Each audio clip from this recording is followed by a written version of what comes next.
Hello everyone, welcome to the class. Myself Dr. Dishan Pradeep for 9th Physics. We are going to start a very small chapter from your part of science, that is flotation. In today's class, we will deal with the basics of hydrostatics and study small topics such as thrust, pressure, density and relative density. And after that, we will solve some numericals from your textbook, NCERT textbook. So let's start with the class.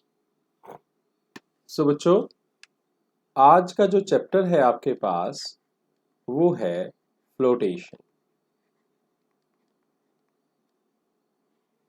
आज इसी chapter के कुछ topics हम study करेंगे. तो सबसे पहले मैं आपको एक टर्म का बारे में बताना चाहता हूं, दैट इज हाइड्रोस्टैटिक्स. तो बच्चों, इस नाम में ही इस टर्म की definition, hydro means that is related to water और fluids. So hydrostatics, that is the branch of physics which deals with the study of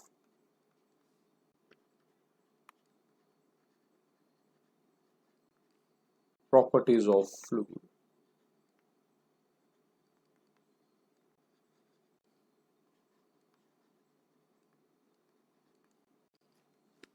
ठीक है.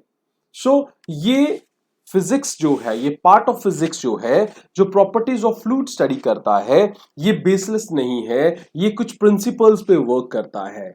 और हाइड्रोस्टैटिक्स के दो बेसिक जो प्रिंसिपल्स हैं वो है, पहला प्रिंसिपल आपको कहता है कि जब भी फोर्स लगेगी, the force on the surface of fluid exert करती है जो, that is always perpendicular to it. ठीक है. तो आप लिख सकते हो द फोर्स एक्सर्टेड, जो भी फोर्स एक्सर्ट होती है by liquid,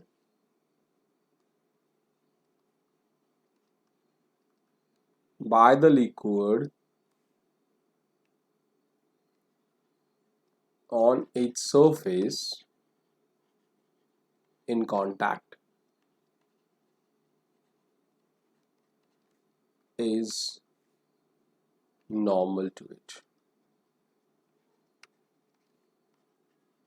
Normal to it, normal to surface, and this force is known as thrust. So इसका मतलब क्या है बच्चों? इसका मतलब है कि जो फोर्स है, जो थ्रस्ट है, that is also a force. So बच्चों, थ्रस्ट भी फोर्स है और ये फोर्स हमेशा फ्लूइड्स, हमेशा लिक्विड्स के सरफेस के परपेंडिकुलर रहती है. तो ये बात समझ आ गई. ये पहला प्रिंसिपल था. दूसरा प्रिंसिपल क्या कहता है? दूसरा प्रिंसिपल कहता है कि एनी प्रेशर, इन टर्म्स को हम स्टडी करेंगे, any pressure communicated to liquid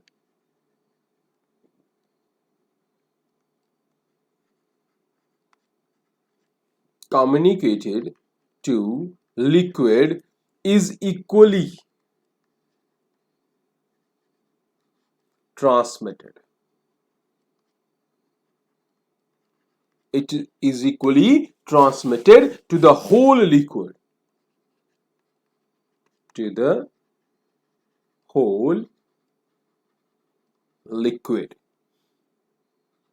in all the possible directions.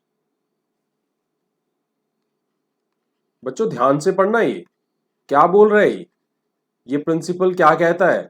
ये प्रिंसिपल कहता है कि कभी भी आप प्रेशर को अप्लाई करोगे तो वो प्रेशर जो है उस लिक्विड के हर पार्टिकल, हर पोजीशन पे इक्वली ट्रांसमिट होगा. मींस उसकी इक्वल वैल्यू लगेगी. ठीक है। और ये सिर्फ किसी एक पर्टिकुलर डायरेक्शन में नहीं ट्रांसमिशन होगी, ये सभी पॉसिबल डायरेक्शंस में ट्रांसमिशन होगी। मींस अगर आपके पास कोई भी आपका ये कंटेनर है, इस कंटेनर में अगर आपके पास ये कोई विस्कस फ्लूइड लगा हुआ है, विस्कस फ्लूइड भरा हुआ है, इस फ्लूइड के किसी एक एंड पे आप क्या करते हो, प्रेशर अप्लाई करते हो। अगर उस प्रेशर की वैल्यू है, सो चाहे वो पॉइंट ए देख लीजिए, चाहे पॉइंट बी देख लीजिए, चाहे पॉइंट सी देख लीजिए, जो प्रेशर में वेरिएशन आएगा, जो प्रेशर की ट्रांसमिशन होगी after the application of this pressure, जो उन पॉइंट्स का प्रीवियस प्रेशर होगा, जो उन पॉइंट्स का अब नया प्रेशर होगा, उसमें जो वेरिएशन होगी that will be same, that will be equal.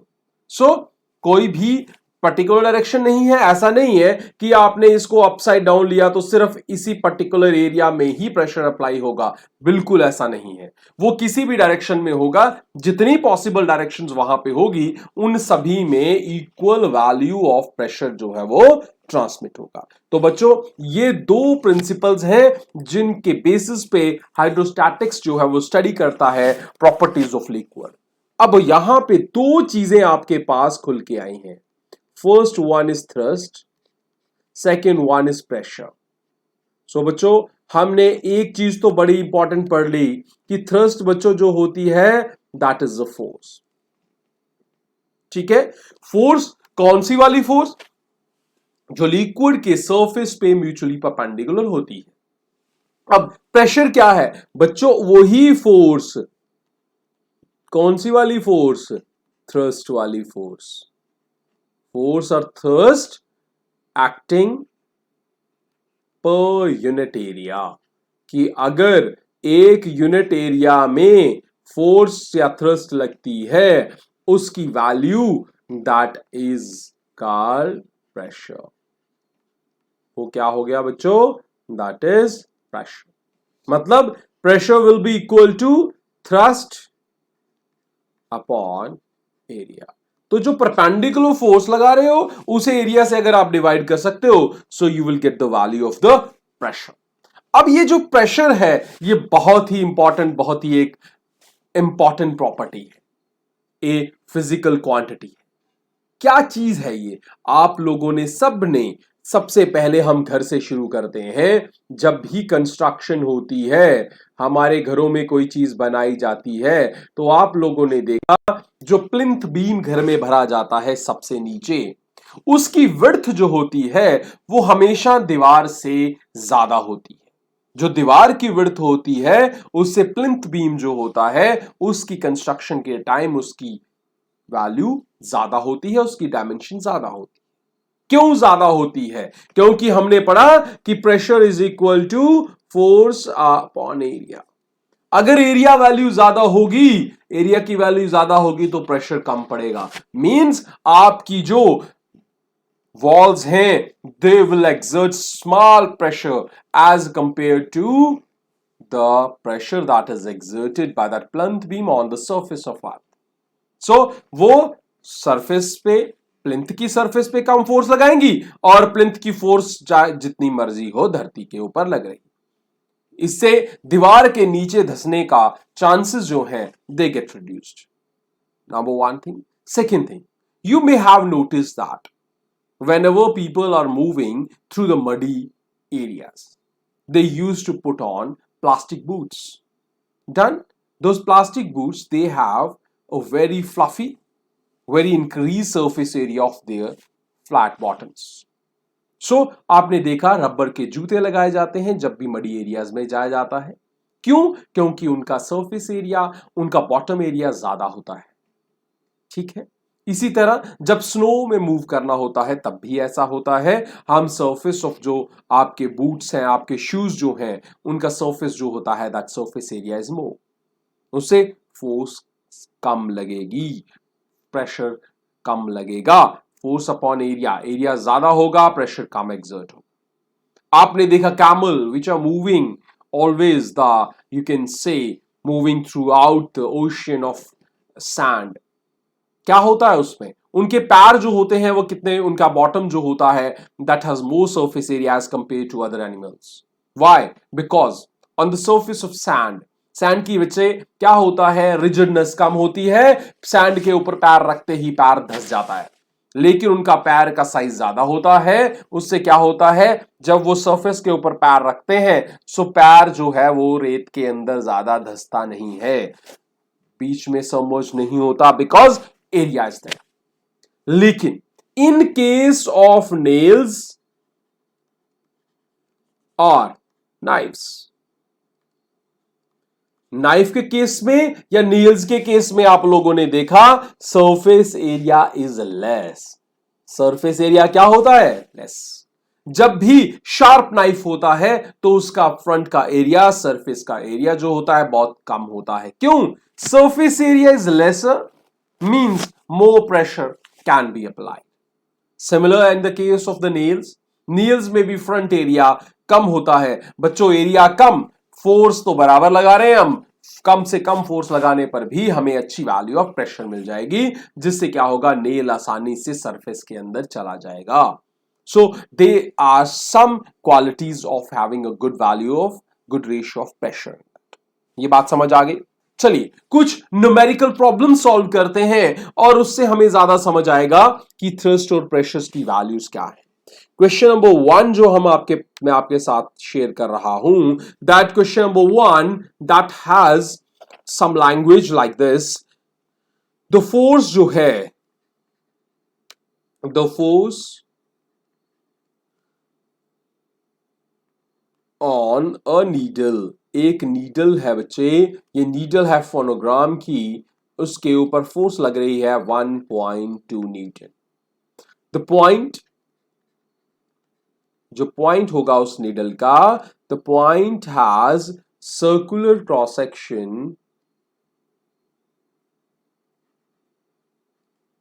कितना क्रॉस सेक्शन है बच्चों, that has a circular cross section. Question को ध्यान से पढ़ना, मैं इसलिए लिख रहा हूं ताकि आपको समझ आ जाए, आप पढ़ो। ऑफ रेडियस, कितना रेडियस है, रेडियस है बच्चों 0.1 मिलीमीटर। अब आपको क्या करना है, you have to find pressure. आपको क्या निकालना है, प्रेशर निकालना है इन पास्कल एंड एटमॉस्फेयर। ध्यान से देख लो, मैंने क्या लिखा है, पास्कल लिखा है, PA, PA is pascal and ATM is atmosphere. So बच्चों अभी जो हम टॉपिक पढ़ रहे हैं प्रेशर का, उसके साथ साथ ही हम इन क्वेरीज को सॉल्व करेंगे। प्रेशर एक आपकी फिजिकल क्वांटिटी है और जब हम उसको मेजर करेंगे we need some units. So pressure आपने देखा that is force upon area, force has unit Newton, area has unit meter square. So pressure has units Newton per meter square and the standard pressure units are Pascal.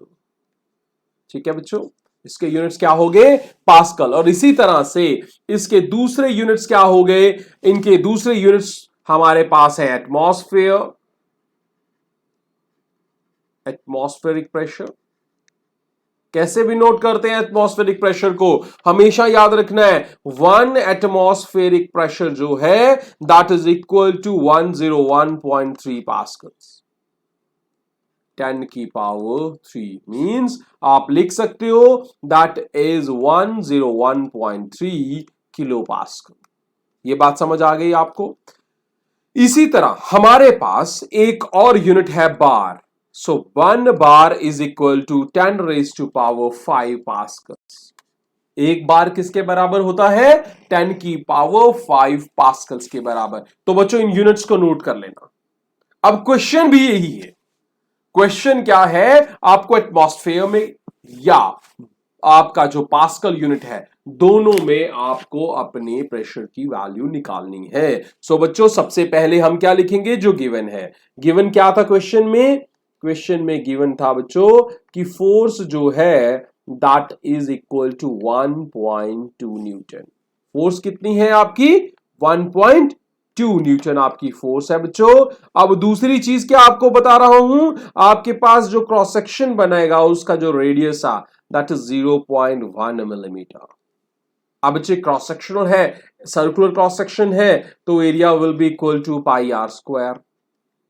पाई की value आपको पता है, we are going to take it is 3.14।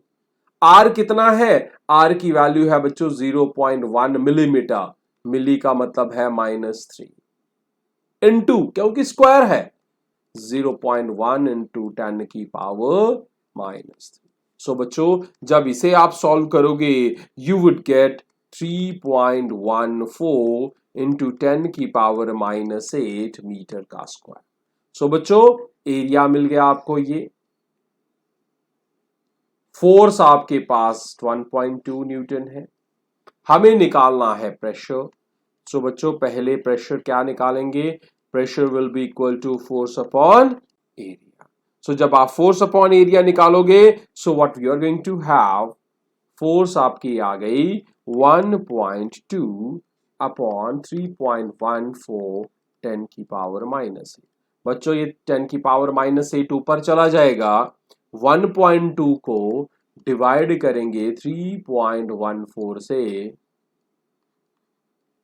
सो ये बन जाएगा 10 की power 8। ध्यान रहे आपका। सो जब इसे सॉल्व करेंगे वी विल गेट 382 इंटू 10 की पावर 5 पास्कल्स।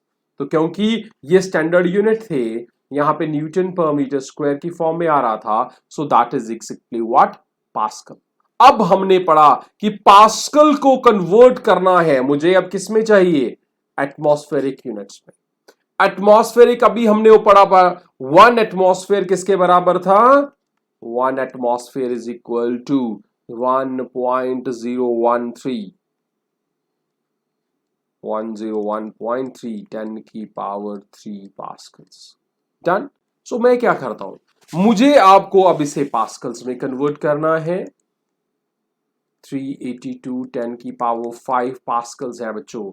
सो इसे कन्वर्ट करना है किसमें, तो इसे डिवाइड कर लेंगे 1.01 10 की पावर 5 पास्कल। ठीक है। सो 10 की पावर 5, 10 की 5 कट गया, 382 divided by 1.01, so you are going to have 378 atmosphere. So बच्चों ये जो आपका पास्कल के यूनिट से जब हमने उनको कन्वर्ट किया एटमॉस्फेयर में, तो हमें वैल्यू मिली 378 एटमॉस्फेयर। तो ये बच्चों बात समझ आ गई। तो इस तरह से आपने करना है। कुछ क्वेश्चंस और करेंगे, अभी आपकी एनसीईआरटी के क्वेश्चंस बचे हैं। आपके पास क्वेश्चन क्या है, अ फोर्स है आपके पास, a force of 15 न्यूटन। बच्चों कितनी फोर्स है, 15 न्यूटन इज यूनिफॉर्मली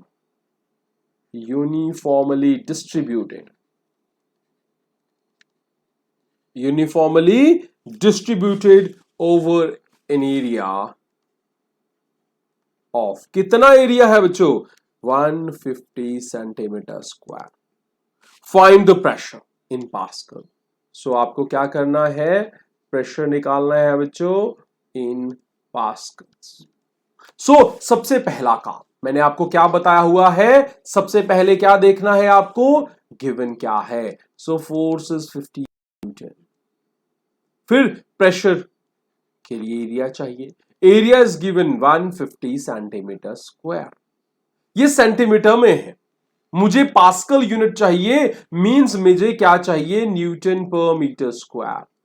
तो मुझे सेंटीमीटर को मीटर्स में कन्वर्ट करना होगा। सो सेंटीमीटर को जब मीटर में कन्वर्ट करते हैं तो डिवाइड हो जाता है 10 की पावर 2, लेकिन ये स्क्वायर है, so you are going to have 10 की पावर 4। सो आपके पास वैल्यू बन जाएगी बच्चे कि 10 की पावर 4। ठीक है, इसे डिवाइड कर लीजिए, एरिया इज इक्वल टू 150 10 की पावर -4 मीटर स्क्वायर। तो बच्चों बहुत ही आसान है, pressure will be equal to force upon area. Force is 515 upon 150 10 की power -4।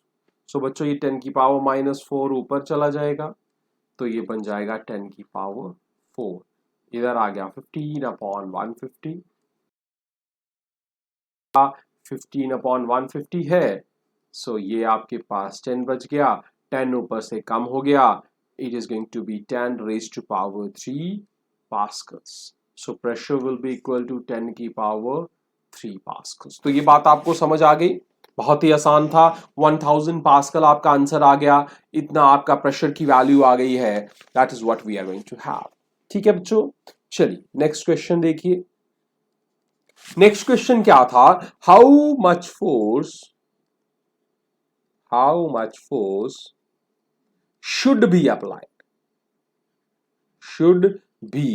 applied on an area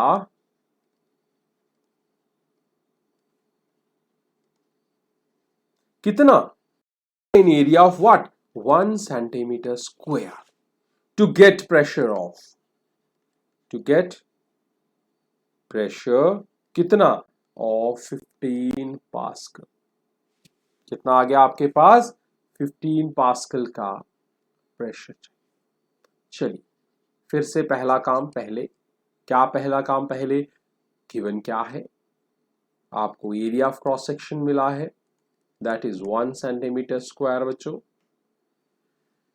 pressure की वैल्यू मिली है, that pressure is equal to 15 pascals. बच्चे 1 सेंटीमीटर स्क्वायर को चेंज कीजिए, सो यू वुड गेट 10 की power -4, 15 pascal आ गई ही है। So pressure P is equal to force or thrust upon area. मुझे चाहिए force, so force is equal, pressure कितना है बच्चों, 15 न्यूटन पर मीटर स्क्वायर, इनटू एरिया कितना है, 10 की पावर -4 मीटर स्क्वायर। ठीक है, तो जब मल्टीप्लाई करेंगे, and can also be written as 1.5 10 की power -3 newton. So that is what is there under thrust and pressure. तो बच्चों ये समझ आ गया। अब अगला छोटा सा टॉपिक जो है आपका, कि जब भी हम बात करते हैं फ्लूइड्स की, तो हमारे पास एक कंसेप्ट आ जाता है, दैट इज बायंसी। क्या कंसेप्ट आ जाता है बच्चों, buoyancy.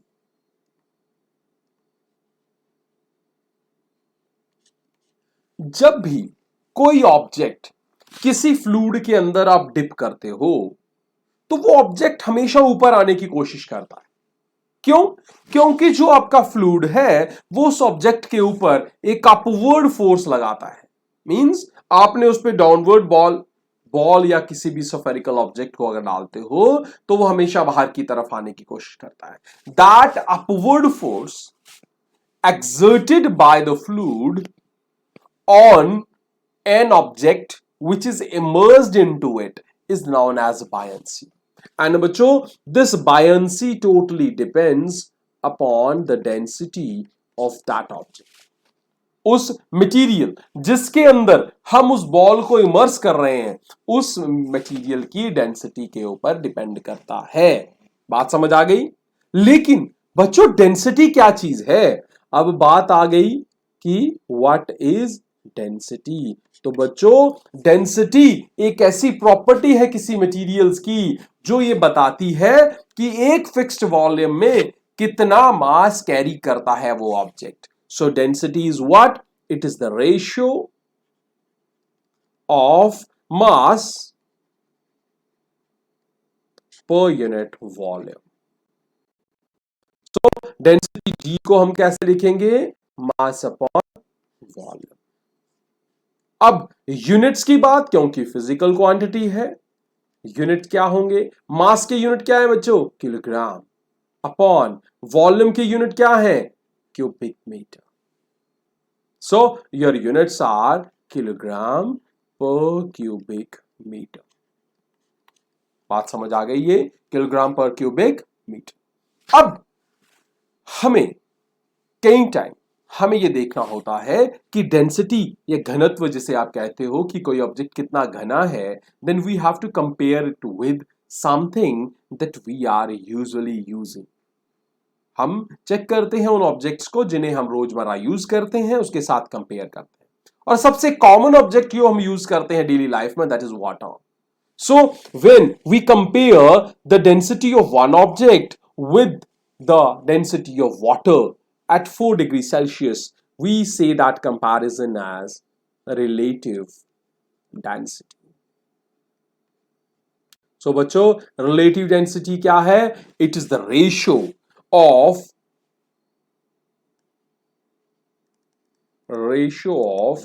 density of an object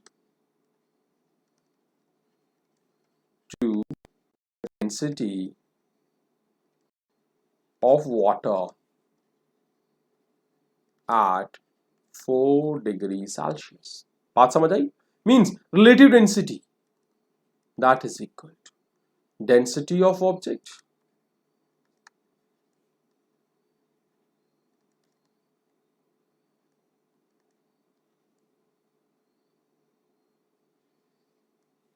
density of water at 4 degree Celsius. और कभी कभी अब दोनों में वॉल्यूम अगर सेम हो, at same or constant volume,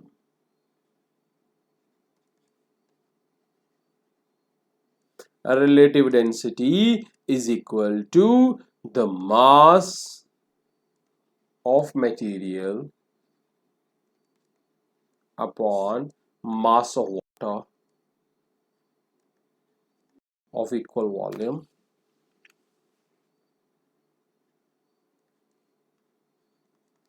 at 4 degree Celsius. 4 degree Celsius पे उस वॉल्यूम के वाटर में कितना मास है उनकी। सो मासेस का रेशियो भी रिलेटिव डेंसिटी हो सकता है और आपका डेंसिटीज का रेशियो भी, बट दोनों में ही सेम फिजिकल क्वांटिटीज हैं। So it is the ratio of similar physical quantities. तो इसका मतलब क्या है बच्चों? इसका मतलब है कि आपकी इस फिजिकल क्वांटिटी के units, it is a unitless physical quantity.